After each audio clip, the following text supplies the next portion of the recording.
আসসালামু আলাইকুম ওয়া রাহমাতুল্লাহি ওয়া বারাকাতুহু। সুপ্রিয় শিক্ষার্থী বন্ধুরা, আজকের ক্লাসে আমরা ষান্মাসিক সামষ্টিক মূল্যায়ন 2024 সালে নবম শ্রেণীর জীবন ও জীবিকাতে যে প্রশ্নপত্র দেওয়া হয়েছে তার সমাধান নিয়ে আলোচনা করব। এই ভিডিওতে আমরা সম্পূর্ণ প্রশ্নের সমাধান নিয়ে আলোচনা করব।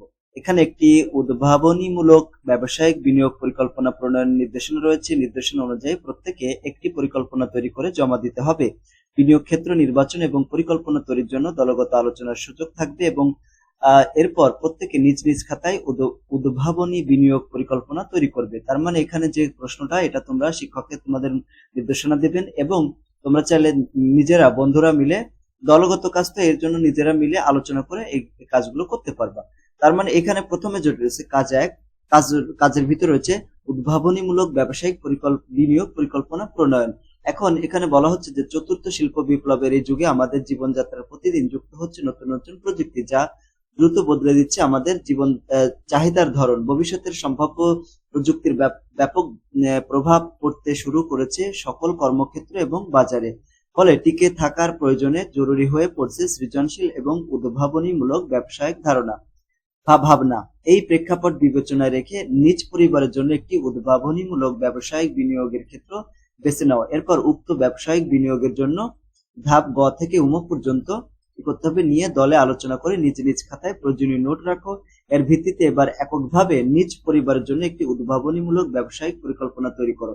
তবে উক্ত ব্যবসায়িক বিনিয়োগ পরিকল্পনায় নতুন প্রযুক্তিগত সুবিধার সমন্বয় ও ব্যবহার যেন থাকে তা নিশ্চিত করতে হবে। এখন এখানে উদ্ভাবনীমূলক ব্যবসায়িক বিনিয়োগ পরিকল্পনা তৈরি করার জন্য নিচের ধাপগুলো অনুসরণ করতে হবে। প্রথম ধাপ হচ্ছে পরিবারের জন্য একটা ব্যবসা নির্বাচন করতে হবে। তার ভিতরে প্রথম ধাপ ধাপ ক রয়েছে পারিবারিক আর্থিক পরিস্থিতি বিশ্লেষণ। প্রথমে আমাদের কি করতে হবে, পরিবারের আয়ের সর্বোত্তম ব্যবহার নিশ্চিত করে একটা পারিবারিক বাজেট তৈরি করতে হবে। তাহলে সেই বাজেটটা আমরা দেখলাম, এখন উত্তরটা দেখি। এই হচ্ছে সেই বাজেট, ঠিক আছে। পরিবারের আয়ের সর্বোত্তম ব্যবহার বিবেচনা করে একটি পারিবারিক বাজেট তৈরি করে, এটা কিন্তু তোমাদের বইয়ে ছিল। এখানে খাদ্য খাদ্যর ভিতরে কি কি রয়েছে, চাল ডাল আটা তেল মাংস, এর জন্য আমাদের 5,000 টাকা মনে করো খরচ হলো। ফলমূলের জন্য 1,000 টাকা, মিষ্টান্ন কেনার জন্য 1,300 টাকা। তো চাইলে তোমরা এইভাবে আলাদা আলাদা দিতে পারো, অথবা সবগুলোর জন্য এই সবগুলোর জন্য এখানে মনে করো 6300 টাকা বা 6,300 টাকা, 6,300 টাকা এইভাবেও লিখতে পারো, ঠিক আছে। এভাবেও কিন্তু লিখলে হবে। বস্ত্র কেনার জন্য কত টাকা খরচ হয় তোমার পরিবারে এক মাসে, নতুন কাপড়, তারপরে নতুন কাপড়ের জন্য মনে করো 1,000 টাকা, কাপড় সেলাইয়ের জন্য মনে করো 100 টাকা, লন্ড্রি বা কাপড় ধোয়ার জন্য মনে করো 300 টাকা, সব মিলায় কত টাকা। চাইলে তোমরা এভাবে এখানে 1,400 টাকা এভাবেও তোমরা লিখতে পারো, ঠিক আছে। বাসস্থানের জন্য, বাসা ভাড়ার জন্য কত টাকা বা নতুন ঘর খরচের জন্য কত টাকা, এখানে একবার লিখে দিতে পারো। মনে করো এখানে 9,000 টাকা খরচ হলো, একবারে এখানে লিখে দিতে পারো, কোনো সমস্যা নেই।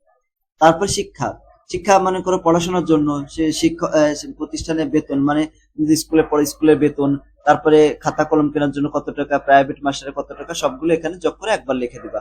গৃহস্থালী আসবাবপত্র মেরামতের জন্য কত টাকা লাগলো, পোষা প্রাণীর জন্য কত টাকা, ঠিক আছে। এখানে খাদ্য তৈরি কেনার জন্য কত টাকা, এখানে একবার লিখবা। যোগাযোগ, যাতায়াত ভাড়া, রিক্সা, তারপরে ট্রেন, বিমান, নিজ বাহন যদি থাকে, ঠিক আছে। মনে করো তোমার একটা বাইক আছে, তাহলে তার তেল খরচ হয়, সেটা কত টাকা হলো, মাসে মনে করো 1,000 টাকা। বা ফোনে তারপরে ওয়াইফাই বিল টিল, এগুলো আর কি। ওয়াইফাই বিল এখানে না, ওয়াইফাই বিল হচ্ছে ইউটিলিটি, বিদ্যুৎ গ্যাস জ্বালানি ইন্টারনেট, এইসব বিল হচ্ছে এখানে কত টাকা মোট এখানে দিয়ে দিবা। তারপরে দেখো ঘর সজ্জা করার জন্য, বসার ঘরের বাতি বা পাখা আয়না এগুলো করার জন্য কত টাকা মোট এখানে লিখে দিবা। চিকিৎসার ক্ষেত্রে মনে করো আমাদের পরিবার, তোমাদের পরিবারে এক মাসে চিকিৎসার জন্য কত টাকা খরচ হয়, তোমার দাদা দিদি নানা নানি থাকলে এদের জন্য তো ওষুধ টষুধ কেনা লাগে, তাহলে কত টাকা খরচ হলে এখানে লিখবা। তারপর দেখো এখানে খাজনা বা ট্যাক্স, জমি বা হচ্ছে বাড়ির যে ট্যাক্স বা কর দিতে হয়, সেটা কত টাকা এখানে লিখে দেবা এইভাবে। তারপরে বিনোদন কি, বেড়াতে যাওয়া, কোথাও পার্কে যাও, উৎসবের আয়োজন, কেউ তো তোমাকে দাওয়াত করে সেখানে গেলে সেখানে আমাদের কিছু গিফট নিতে হয়, সেটা মোট কত টাকা এক মাসে, সেটা এখানে লিখবা। তারপর হাত খরচ, তোমার পরিবারে কতজন লোক আছে, সবার জন্য তো হাত খরচ আছে, সে কত টাকা এখানে লিখবা। অন্যান্য কত টাকা, মনে করো তোমার বাসায় আয়া থাকে, বুয়া আছে, তাদের বেতন আছে না একটা, বেতন কত টাকা এখানে লিখবা। 500 টাকা আমি একটা আনুমানিক এমনি লিখছি আর কি, তোমরা তোমাদের মতো লিখবা। তারপরে এখানে সঞ্চয়, কত টাকা ব্যাংকে সঞ্চয় করো, মনে করো 500 বা 5,000 যাই লেখো এখানে।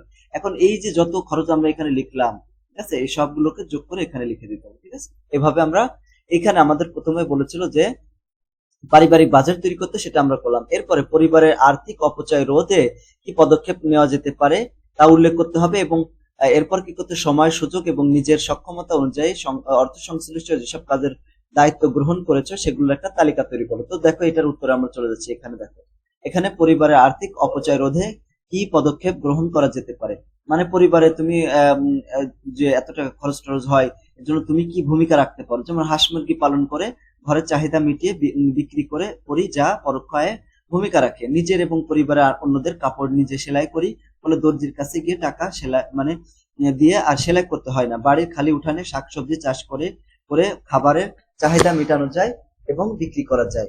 অন্যকে পড়িয়ে প্রাপ্ত টাকা দিয়ে, মানে পড়ালেখার খরচ চালানো যায়, যেমন টিউশনি করে স্কুলের বৃত্তি দিয়ে প্রাপ্ত টাকা দিয়ে নিজের খরচ মেটানো যায়, যা পরোক্ষ আয়ে ভূমিকা রাখে। আবার এখানে আমাদের বলছে সময় সুযোগ এবং নিজের সক্ষমতা অনুযায়ী অর্থ সংশ্লিষ্ট যেসব কাজে অংশগ্রহণ করেছো তা উল্লেখ করা হলো।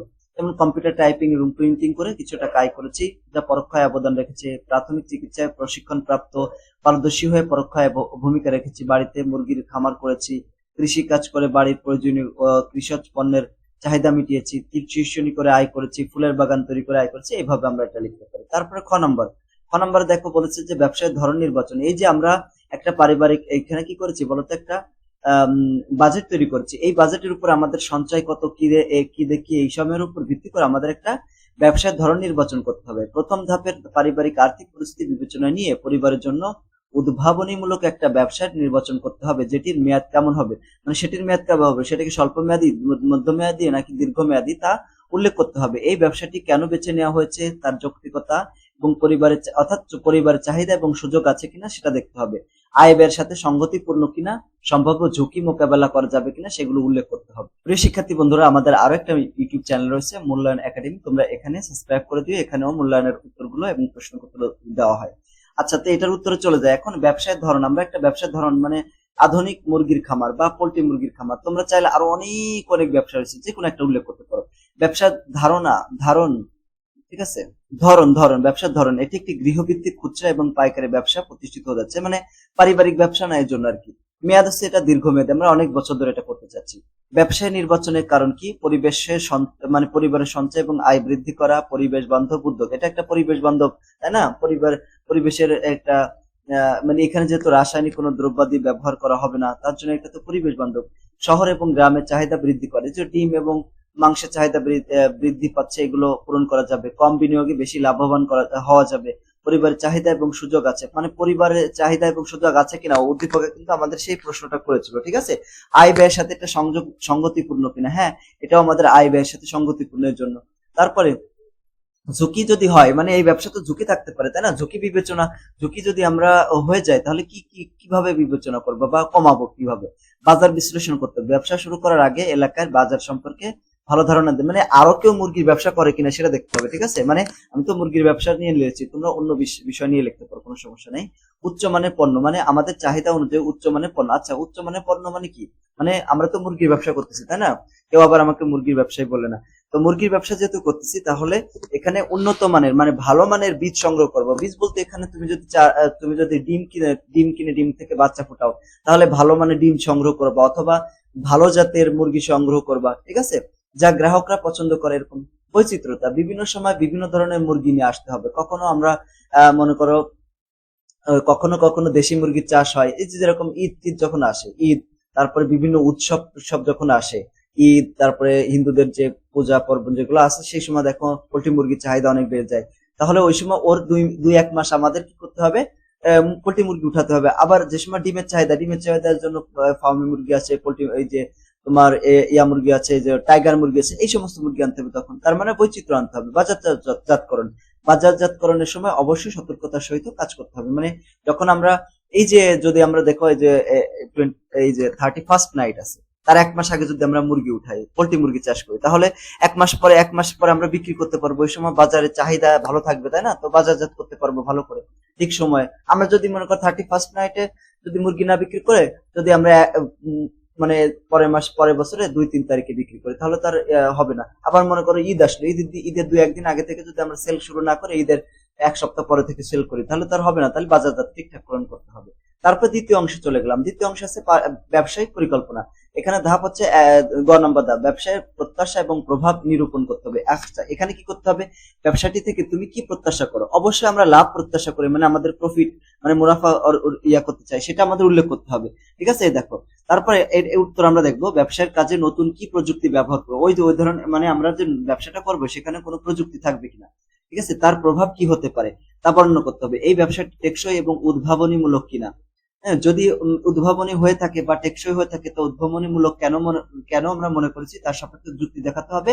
প্রাকৃতিক এবং সামাজিক পরিবেশগত পরিবর্তনে এই ব্যবসার প্রভাব কেমন হবে সেগুলো বর্ণনা করতে হবে। আচ্ছা, তো আমরা এটার উত্তরে চলে আসলাম। দেখো ব্যবসার প্রত্যাশা এবং প্রভাব নিরূপণ করা। প্রত্যাশা হচ্ছে স্থিতিশীল আয়, মানে আমরা প্রত্যেক মাসে একটা আয় করতে চাচ্ছি এখান থেকে, ঠিক আছে। নির্দিষ্ট সময়ের মধ্যে মূলধন পুনরুদ্ধারের, পরিবারে অর্থনৈতিক স্থিতিশীলতা, নতুন প্রযুক্তি ব্যবহার। মানে আমরা এখানে কি করতে চাচ্ছি, আমরা আমাদের যে মূলধন যে টাকা বিনিয়োগ করলাম খুব কম সময়ে সেই টাকা আমাদের উঠে যায়, এটা চাচ্ছি। পরিবারের অর্থনৈতিক স্থিতিশীলতা চাচ্ছি, ঠিক আছে, এটাই হচ্ছে। আবার আরো অনেক এখানে আরো প্রত্যাশার জায়গায় তুমি আরো অনেক কিছু অ্যাড করতে পারো। যেমন দেখো, এলাকার বেকারত্ব দূর করতেছে। তুমি যে একটা ভালো যদি একটা খামার দিতে চাও, তাহলে এলাকার মানুষ এখানে কাজ করবে আর এলাকার মানুষের বেকারত্ব কমে যাবে, তাই না? তারপরে এখানে 5-6 নাম্বার দিতে চাও যে দেশীয় মানে মানে অর্গানিক ভাবে সম্পূর্ণ অর্গানিক ভাবে, মানে কোন রাসায়নিক পদ্ধতি ব্যবহার না করেই দেশের মাংস এবং ডিমের চাহিদা পূরণ করতে চাও। মানে শহর এলাকার মানুষের জন্য এবং গ্রামের এলাকার মানুষের যত মানুষ আছে ডিমের চাহিদা এবং মাংসের চাহিদা পূরণ করতে চাও। আবার অনেকের দাম টাম বেড়ে গেছে, এই জন্য যেন কমে যায়, এই ধরনের এগুলো কিন্তু প্রত্যাশার ভিতর তোমরা লিখতে পারো, ঠিক আছে। এগুলো কিন্তু লিখবা, আমি মাত্র 2-3টা লিখছি, তোমরা আরো লিখবা। নতুন প্রযুক্তি ব্যবহার এবং তার প্রভাব, মানে এই যে ব্যবসাটা আমরা করলাম, এই ব্যবসায় নতুন কোন প্রযুক্তি ব্যবহার করা যায় কিনা। অবশ্যই করা যায়। যেমন দেখো, বায়োসিকিউরিটি হলো এমন একটা মানে এটা কৌশল, দেখো প্রভাব সহ লিখতেছি কিন্তু, কতিপয় ব্যবস্থাপনা কৌশল যা কোনো নির্দিষ্ট এলাকার ভিতরে বা আশেপাশে রোগ শনাক্তকারী জীবাণুর অনুপ্রবেশ এবং বিস্তার নিয়ন্ত্রণ করে মানে নিয়ন্ত্রণ করে বা কমিয়ে দেয়। দেখো, আমরা যদি একটা পোল্ট্রির মানে খামার দিই, তাহলে সেখানে তো রোগ ব্যাধি হতে পারে। তো যদি সিকিউরিটি থাকে, তাহলে সেখানে রোগ জীবাণু ঢুকতে পারবে না। যে ওই ভিতরে রোগ জীবাণু না ঢুকতে পারলে তো তাদের কোনো রোগ হবে না। অনলাইন পেমেন্ট গেটওয়ে, সহজে এবং দ্রুত সেবা প্রদানের জন্য আমরা অনলাইন গেটওয়ে এটা ব্যবহার করতে পারি। তারপর রোবোটিক প্রযুক্তি, ব্রয়লার, ব্রিডার এবং লেয়ার মুরগিকে বাড়ির আশেপাশে ঘোরাফেরা করতে উৎসাহিত করতে পারে। এই যে রোবোটিক প্রযুক্তি, মেঝে ডিমের প্রকোপ কমাতে পারে এবং উর্বরতাকে উদ্দীপ্ত করতে পারে। পাখির স্বাস্থ্য এবং কল্যাণের উন্নতি করতে পারে এবং প্রয়োজনীয় শ্রমের পরিমাণ হ্রাস করতে পারে। এই জন্য আমরা রোবোটিক প্রযুক্তি ব্যবহার করতে পারি, সোলার প্যানেল ব্যবহার করতে পারি। এর ফলে প্রাকৃতিক শক্তি ব্যবহার হবে, যা আর্থিক সাশ্রয় হবে, তাই না? এই যে এর ফলে প্রভাব সহ একসাথে ব্যাখ্যা করে দিচ্ছি কিন্তু। এবার টেকসই এবং উদ্ভাবনীমূলক। হ্যাঁ, এটা টেকসই কিনা, মানে আমরা যে ব্যবসাটা করেছি এটা উদ্ভাবনীমূলক কিনা বা টেকসই কিনা। হ্যাঁ, ব্যবসাটি টেকসই প্রসই হবে, ঠিক আছে, টেকসই এবং উদ্ভাবনীমূলক। কেন? কারণ হচ্ছে দেখো, শহর এবং গ্রামে এর ব্যাপক ডিম এবং মাংসের চাহিদা রয়েছে, তো এই জন্য এটা টেকসই মানে কি, মানে ওই ব্যবসাটা আমি করলাম, 2 দিন পর আর কেউ কিছু কিনলো না, কিন্তু মুরগি তো সারা জীবন মানুষ কিনতেই থাকবে, আবার ডিমও কিনতে থাকবে, তাহলে এটা কি টেকসই। তারপর সামাজিক এবং ধর্মীয় উৎসব, মনে করি ঈদ, তারপরে বিয়ে টিয়ে যখন এগুলো আসে তখন তো এগুলোর ব্যাপক চাহিদা থাকে, তাহলে এটা একটা এটা অবশ্যই টেকসই। আবার স্বল্প জায়গায় উচ্চ ফলন করা যায়। আচ্ছা, মুরগি চাষ করতে তো অনেক বেশি জায়গা লাগে না, তাই না? এক ঘরের ভিতরে এই চাষ করা যায় বা একটা রুম থাকলে হয়ে যায়। আবার খাদ্য নিরাপত্তা বৃদ্ধি এবং বৃদ্ধি করা যায়, যেহেতু আমরা এটা অর্গানিক ভাবে করতেছি, মানে কোনো কেমিক্যাল ব্যবহার করতেছি না, তাহলে এটা খাদ্য নিরাপত্তা থাকতেছে। আবার নতুন প্রযুক্তি ব্যবহার করতেছি, এখানে আমরা নতুন প্রযুক্তি ব্যবহার করতেছি না, নতুন প্রযুক্তি ব্যবহার করলে সেটা উদ্ভাবনীমূলক হয়ে যায়। আবার এখানে এই আইডিয়াটা তো আমাদের সম্পূর্ণ নিজেদের, তাই না? আইডিয়াটা একদম সম্পূর্ণ নিজেদের, একদম নতুন আইডিয়া, এর জন্য এটা একটা উদ্ভাবনীমূলক। ওকে, তারপরে এখানে বলছে যে প্রাকৃতিক এবং সামাজিক পরিবেশগত কোনো পরিবর্তনের প্রভাব, মানে এই যে আমরা যে ব্যবসাটা করতেছি, এই ব্যবসাটা প্রাকৃতিক এবং সামাজিক পরিবেশগত কোনো পরিবর্তন আনায় কিনা। যেহেতু আমরা সম্পূর্ণ অর্গানিক উপায়ে, মানে অর্গানিক মানে কি, অথবা আমরা এটা কেমিক্যাল ব্যবহার করতেছি না, তাহলে এটা কি হবে, প্রাকৃতিক এবং সামাজিক পরিবেশ এখানে সুরক্ষিত থাকবে। আর এখানে হালকা যেহেতু এখানে মুরগি চাষ, এখানে ওই মুরগির যে গন্ধ হয় একটা, তাই না, বাথরুম করে, তো সেগুলোর জন্য প্রাকৃতিক এবং সামাজিক পরিবেশ সামান্য প্রভাব পড়তে পারে, এরকম। এখন ঘ নাম্বার, ব্যবসায়ের জন্য মানে আর্থিক বিশ্লেষণ। ব্যবসাটির জন্য আর্থিক বিশ্লেষণ করতে হবে। সম্ভাব্য ব্যবসার জন্য মূলধন কত লাগতে পারে, কিভাবে উক্ত মূলধন সংগ্রহ করব এবং তা উল্লেখ করতে হবে, এবং ব্যবসার আয় ব্যয় এবং মুনাফা নির্ধারণ করতে হবে। তো এখানে একটা আমরা আনুমানিক হিসাব দিয়ে দিচ্ছি, যেমন দেখো প্রাথমিক মূলধন এত টাকা, ঠিক আছে। এগুলো আমরা কোথা থেকে সংগ্রহ করব? এগুলো সঞ্চয় করব, ব্যাংক থেকে আমরা কিছু সঞ্চয় টাকা থেকে নেব, ব্যাংক থেকে কিছু ঋণ নেব, পরিবারের সাহায্য নেব, ঠিক আছে। আয় ব্যয় মুনাফা নির্ধারণ, মাসিক আয় হচ্ছে এত টাকা, ব্যয় হচ্ছে এত এত টাকা, এবং এখানে আয় কত টাকা, মাসিক মুনাফা কত টাকা থাকবে, ওই যে আয় থেকে ব্যয় বিয়োগ করে দিলে এটা হয়ে যাবে মুনাফা। ওকে, তারপর দেখো এখানে লাস্টে একদম নম্বর যে বিপণন আইডিয়া ও গ্রাহক সেবা, উৎপাদিত পণ্য বা বিক্রয়ের জন্য কি কি কৌশল অবলম্বন করা হবে, বিশেষ কোনো আইডিয়া আছে কিনা, ঠিক আছে, থাকলে সেগুলো উল্লেখ করতে হবে। গ্রাহকের জন্য কি ধরনের সুবিধা নিশ্চিত করার পরিকল্পনা রয়েছে তা উল্লেখ করতে হবে। গ্রাহকের সম্ভাব্য প্রতিক্রিয়া মোকাবেলার জন্য কি বিশেষ কোনো কৌশল থাকলে সেগুলো উল্লেখ করতে হবে। ব্যবসার সাথে মানে গ্রাহক সেবার সাথে জড়িত নতুন কোনো প্রযুক্তি সহায়তা নেওয়া যাবে কিনা, সেটা কি ধরনের সুবিধা এবং কিভাবে নেওয়া যেতে পারে সেগুলো আমরা এখানে আলোচনা করবো। তো দেখো এটা হচ্ছে বিপণন আইডিয়া এবং গ্রাহক সেবা। এখানে বিপণন যে কৌশল, সোশ্যাল মিডিয়া মার্কেটিং, এই যে অনলাইনের মাধ্যমে আমরা ফেসবুকে বিজ্ঞাপন দিতে পারি, ইমেল মার্কেটিং করতে পারি, রেফারেন্স প্রোগ্রাম ব্যবহার করতে পারি, ঠিক আছে। তারপরে গ্রাহক সেবার ক্ষেত্রে দ্রুত রেফারেন্স টাইম, মানে কেউ যদি আমাকে রেফারেন্স মানে কি, দেখো এই যে গ্রাহক সেবা মানে কেউ যদি আমাদের কাছে ইয়া চাইছে, মুরগি চেয়েছে, আমরা সাথে সাথে মুরগিটাকে ডেলিভারি করে দিলাম, ঠিক আছে। দ্রুত রেসপন্স টাইম, গ্রাহকের অভিযোগের দ্রুত সমাধান, যদি কোনো একটা অভিযোগ করে যে মুরগি ভালো না বা এরকম এই সেই হয়েছে, তাহলে আমরা দ্রুত সেটা সমাধান করতে পারি। অনলাইন অর্ডার করার ব্যবস্থা থাকতে হবে, মানে অনলাইনেও কিনে সারা দেশে সাপ্লাই দেওয়ার ব্যবস্থা থাকতে হবে। প্রতিক্রিয়া মোকাবেলা, গ্রাহকরা অনেক সময় খারাপ খারাপ কথা বলে, তাই না, বা মানে খারাপ কমেন্ট করতে পারে, মানে সেটা কিভাবে আমরা মোকাবেলা করব। তো নিয়মিত গ্রাহক ফিডব্যাক গ্রহণ করতে হবে, মানে আমরা যে মুরগিটা দিলাম তাদের কাছে ভালো লাগলো কিনা খারাপ সেগুলো দেখতে হবে। গ্রাহক সমস্যার তাৎক্ষণিক সমাধান, যদি কেউ বলে তোমার মুরগি আস্তে আস্তে মারা গেছে, তাহলে এটা চেঞ্জ করে দেবো। বিশেষ অফার এবং ডিসকাউন্ট দিতে হবে, মাঝে মাঝে অফার টফার দিতে হবে, ঠিক আছে। যেমন ওই ঈদের সময় অফার দিতে হবে, তারপরে যে বিভিন্ন আছে না, বিভিন্ন অকেশনে অফার দিতে হবে। নতুন কোন প্রযুক্তি এখানে করবো কিনা, মানে গ্রাহকদের সেবা দেওয়ার জন্য, যেমন চ্যাটটা ব্যবহার করতে পারি, স্মার্ট কাস্টমার সার্ভিস ব্যবহার করতে পারি। একদম আমাদের শেষ হয়ে গেলে এখন উপসংহারে আমরা বলতে পারি এই পরিকল্পনা বাস্তবায়নের মাধ্যমে আমাদের পরিবারের একটা স্থিতিশীল আয়ের উৎস পাবে এবং নতুন প্রযুক্তি ব্যবহারের মাধ্যমে উদ্ভাবনী টেকসই ব্যবসায়িক মডেল তৈরি করা যাবে। তো প্রিয় শিক্ষার্থী বন্ধুরা, এই ছিল তোমাদের জীবন ও জীবিকা এর প্রশ্ন এবং তার উত্তর। তো আমাদের নতুন যে চ্যানেলটা রয়েছে মূল্যায়ন একাডেমি, এটাও তোমরা সাবস্ক্রাইব করে দিও। সকলকে ধন্যবাদ। আসসালামু আলাইকুম ওয়া রাহমাতুল্লাহি ওয়া বারাকাতুহু।